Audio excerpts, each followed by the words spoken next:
तो दोस्तों आज हम लोग पढ़ेंगे क्लास 8 का सिक्स चैप्टर जो कि है कम्बशन इन फ्लेम। तो ये हम लोगों ने यहाँ तक डिस्कस कर लिया था। अब हम लोग ये टेबल देखेंगे। ये लिखा है difference between 3 zones of candle flame. जो कैंडल का जो फ्लेम होता है उसके जो जोन्स होते हैं उनमें डिफरेंस क्या होता है। एक तो हमने पढ़ा था इनर मोस्ट जोन मतलब सबसे अंदर वाला जोन, फिर है मिडल जोन मतलब बीच वाला जोन, फिर है आउटर मोस्ट मतलब बाहर वाला जोन। ये है पैरामीटर्स, इनसे हम इनका डिफरेंस पता करेंगे। तो पहला है अवेलेबिलिटी ऑफ ऑक्सीजन, मतलब अगर ऑक्सीजन की मात्रा ज़्यादा है, पर्याप्त है, तो इनर मोस्ट जोन पर क्या होगा, मिडल जोन का असर क्या होगा, आउटर जोन पर क्या असर पड़ेगा। तो not much air is available. Availability of oxygen जो होती है उस वहाँ मतलब इनर मोस्ट जोन को बहुत ही कम ऑक्सीजन मिलती है। मिडल जोन को enough air is not available, middle वाले जोन को भी नहीं मिल पाती है। Outer zone plenty of air is available, क्योंकि वो आउटर है तो प्लेंटी ऑफ एयर अवेलेबल होती है। फिर कम्ब्यूशन मीन्स जलना, नो कम्ब्यूशन टेक प्लेस। इस इनर मोस्ट जोन में कोई कम्ब्यूशन नहीं होता है। मिडल जोन में पार्शियल और incomplete combustion take place, incomplete means आधा कम्ब्यूशन होता है। और आउटर मोस्ट जोन में कंप्लीट कम्ब्यूशन टेक प्लेस, मतलब पूरा अच्छे से कम्ब्यूशन हो जाता है।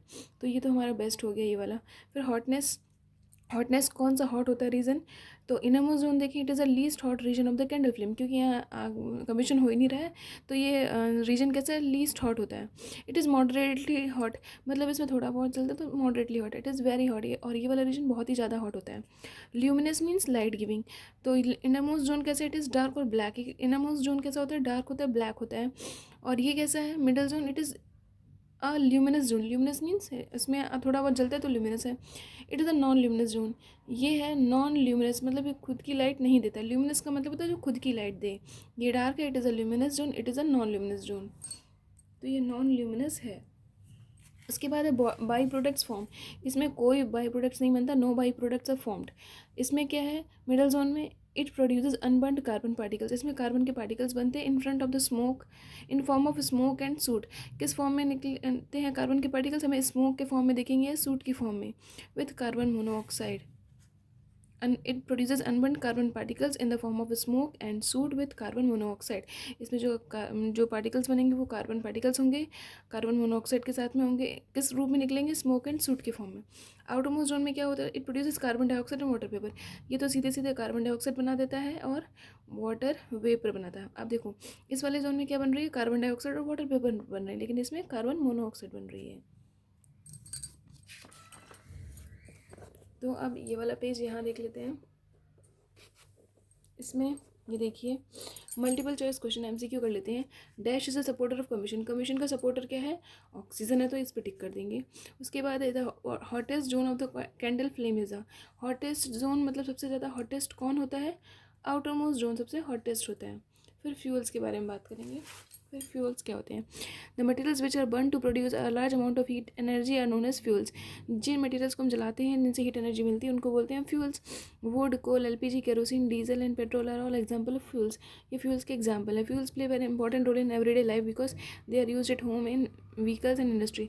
फ्यूल जो है बहुत ही इंपॉर्टेंट होते हैं हमारे लाइफ के लिए, क्योंकि ये हम लोग घरों में यूज़ करते हैं, फ्यूल्स व्हीकल्स में डालते हैं, इंडस्ट्रीज़ में होता है फ्यूल्स का यूज़। क्लासिफिकेशन ऑफ फ्यूल्स, अब फ्यूल्स भी कितने टाइप्स के होते हैं ये यहाँ बताया गया है। तो देखते हैं कितने टाइप्स के हैं। Fuels are classified on the basis of the physical state in which they occur. Fuels जो होते हैं फिजिकल स्टेट के हिसाब से डिवाइड किए गए हैं। So fuels are classified as follows. तो फ्यूल्स इस तरीके से क्लासीफाई किए गए हैं। Solid fuels exist in solid state at room temperature. Solid fuels किस स्टेट में होते हैं, सॉलिड स्टेट में होते हैं। एग्जाम्पल जैसे कोल है, कोयला है, कोक है, कारकोल है, वुड है, पैराफिन वैक्स है, ये कैसे सॉलिड फ्यूल्स होते हैं। लिक्विड फ्यूल्स क्या है, liquid fuels exist in liquid state at room temperature. ये लिक्विड स्टेट पर होते हैं रूम टेम्परेचर के। एग्जाम्पल है और kerosene, petrol and diesel. Gaseous fuel क्या होते हैं, gaseous fuel exist in gaseous state at room temperature. ये गैशियस स्टेट में होते हैं रूम टेम्परेचर के।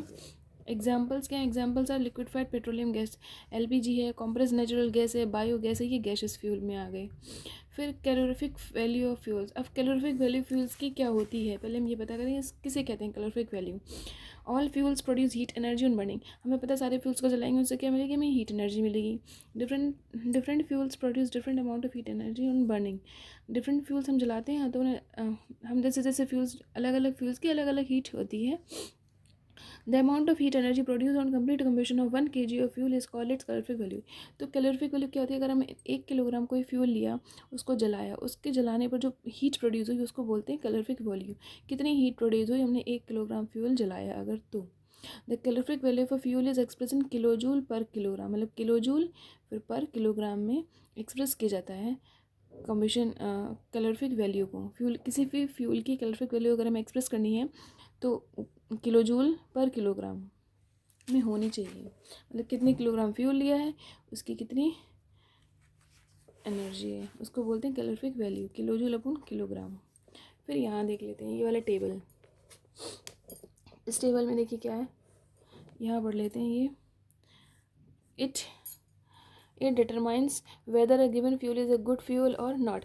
कैलोरीफिक वैल्यू हमें ये बताती है कि जो गिवन फ्यूल है वो अच्छा फ्यूल है कि नहीं। कैलोरीफिक वैल्यू सम फ्यूल्स है गिवन। कैलोरीफिक वैल्यू यहाँ सब फ्यूल्स की दी गई है। देखो काउडंग केक की सबसे ज़्यादा सबसे कम है 6,000 से लेकर 8,000 तक, वुड की 17,000 से 22,000, कोल की 25,000 से 33,000। तो सबसे कम काउडंग केक की है। बायोगैस 35,000 से 40,000, डीजल की 45,000, केरोसिन 45,000, नेचुरल गैस 32,000, ये देख लीजिए। पेट्रोल का 50,000 है, CNG 50,000, LPG की सबसे ज़्यादा है 55,000, और ये हाइड्रोजन गैस बहुत ही ज़्यादा है 1,50,000 की। तो सबसे ज़्यादा कैलोरीफिक वैल्यू किसकी जाती है, होती है हाइड्रोजन की। उसके बाद जो हम LPG यूज़ करते हैं उसकी होती है, फिर आता है CNG, फिर आता है पेट्रोल।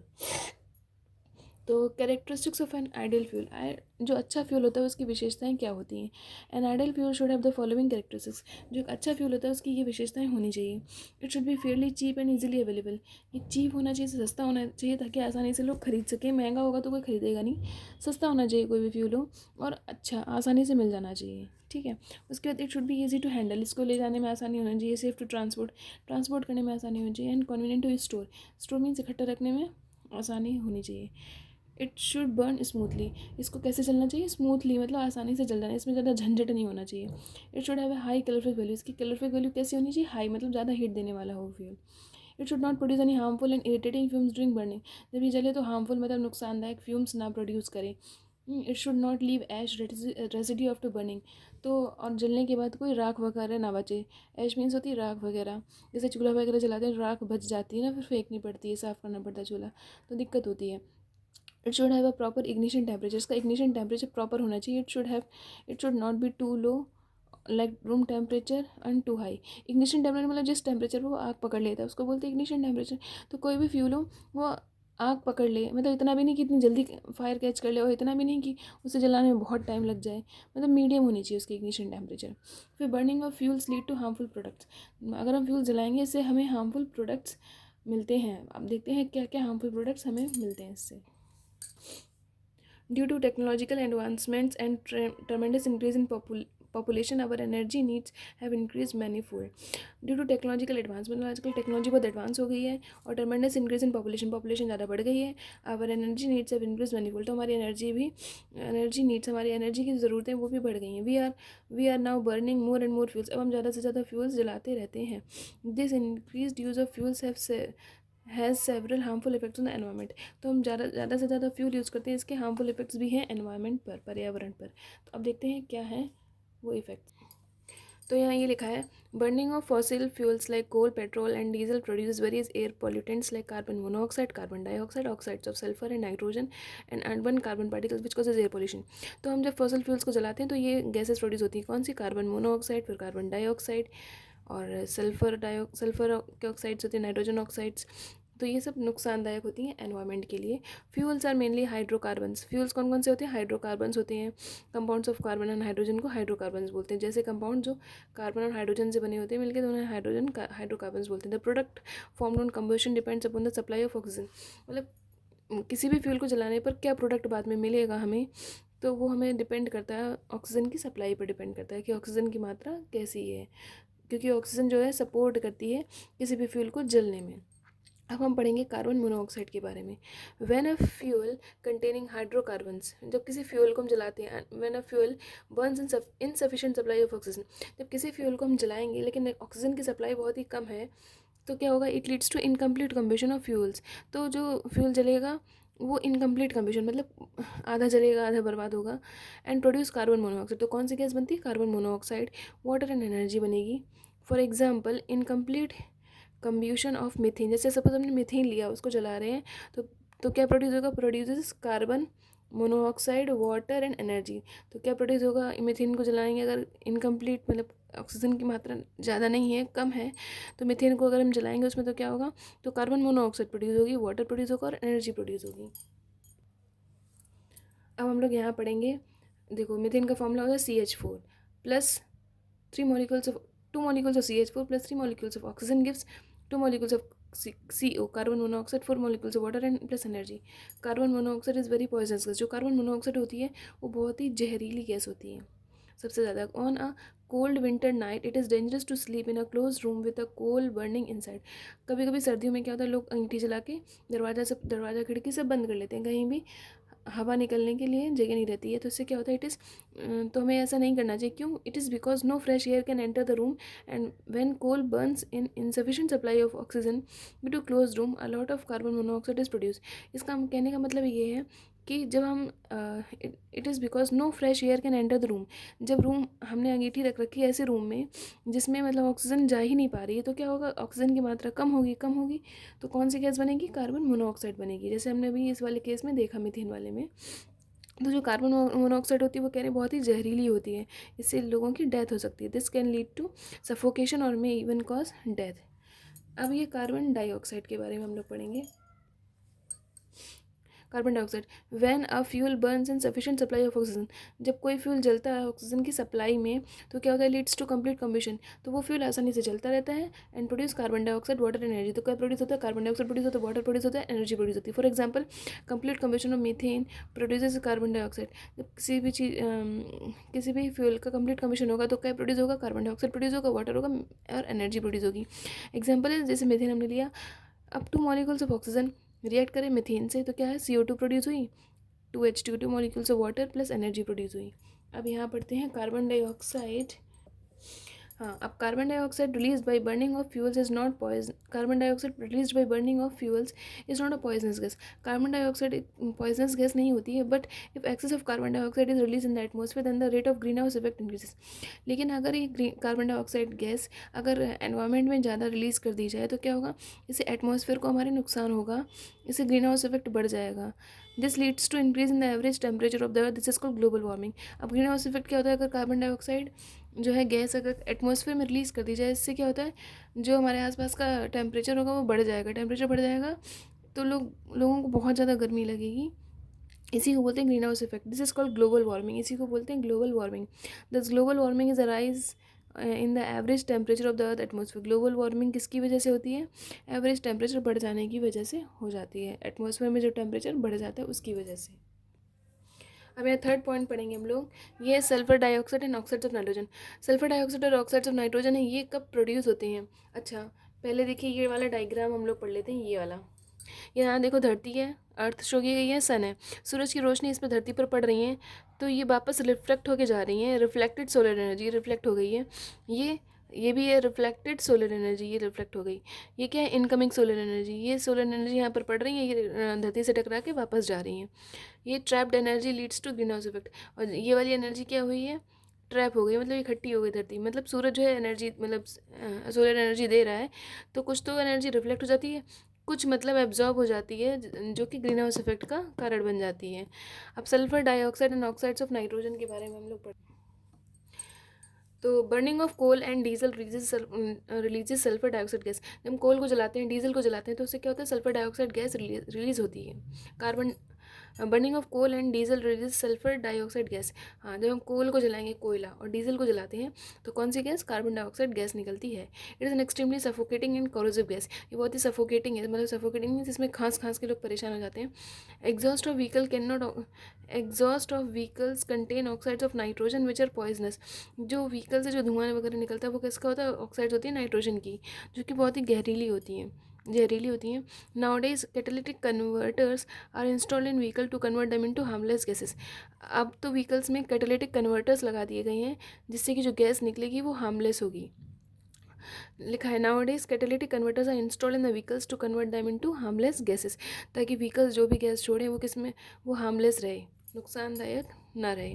फिर oxides of nitrogen combine with water.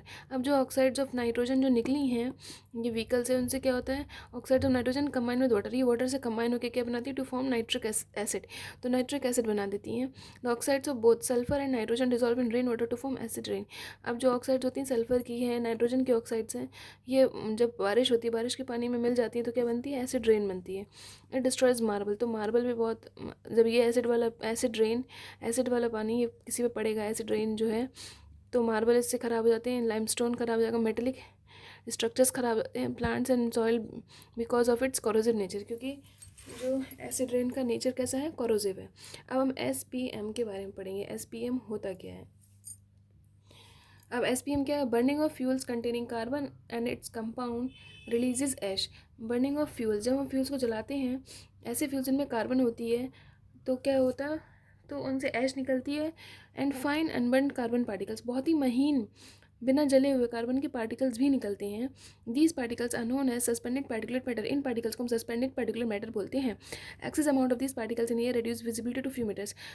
अगर हम यही पार्टिकल्स ज़्यादा हो जाएं मात्रा में तो क्या होगा, excess amount of these particles in the air reduces visibility to few metres.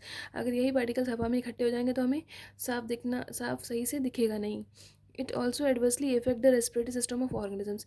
ये जो है सस्पेंडेड पार्टिकुलर मैटर अगर हवा में होंगे तो हमें हमारे रेस्पिरेटरी सिस्टम को भी नुकसान पहुंचाते हैं। फिर सी केयर फॉर एनवायरमेंट, हमें केयर कैसे रखनी चाहिए अपने एनवायरमेंट की, ये बताया गया है। We should reduce the use of fossil fuels, हमें फॉसिल फ्यूल्स का कम से कम यूज़ करना चाहिए। We should use alternative source of energy such as hydro electricity, wind energy, solar energy etcetera to meet our energy needs. तो हमें इन सब एनर्जी का यूज़ करना चाहिए। We should use more fuel efficient machine, हमें फ्यूल एफिशिएंट मशीन्स यूज़ करनी चाहिए। We should use cleaner fuels, हमें साफ़ सुथरे फ्यूल्स यूज़ करने चाहिए। फॉर एग्जांपल CNG यूज़ करना चाहिए, जिसको जलाने पर कोई पॉल्यूशन नहीं होता है। The use of diesel and petrol as fuels in automobile should be replaced by compress natural gas. जो डीजल और पेट्रोल को हम यूज़ करते हैं ऑटोमोबाइल्स में, उनको ना यूज़ करके CNG को यूज़ करना चाहिए, because CNG produces the harmful products in very small amount, क्योंकि CNG जो है प्रोड्यूस करती है हार्मफुल प्रोडक्ट्स को बहुत ही कम मात्रा में। तो ये चैप्टर हमारा कंप्लीट हो गया है एक तरीके से। अब ये देख लेते हैं। ये लिखा है लेड कंपाउंड्स। लेड के कंपाउंड्स क्या होते हैं, some lead compounds are release in the atmosphere by exhaust of vehicles. कुछ लेड वाले कंपाउंड्स होते हैं वो व्हीकल्स जो है छोड़ देती हैं एयर में, तो इससे क्या होता है, these lead compounds are poisonous. ये जो लेड वाले कंपाउंड्स होते हैं बहुत ही पॉइजनस होते हैं नेचर में। The use of lead free petrol में रिड्यूस लेड पोल्यूशन। अगर हम लेड फ्री पेट्रोल यूज़ करेंगे तो लेड वाला पोल्यूशन जो है बहुत ही कम होगा। तो ये चैप्टर हमारा हो गया कंप्लीट।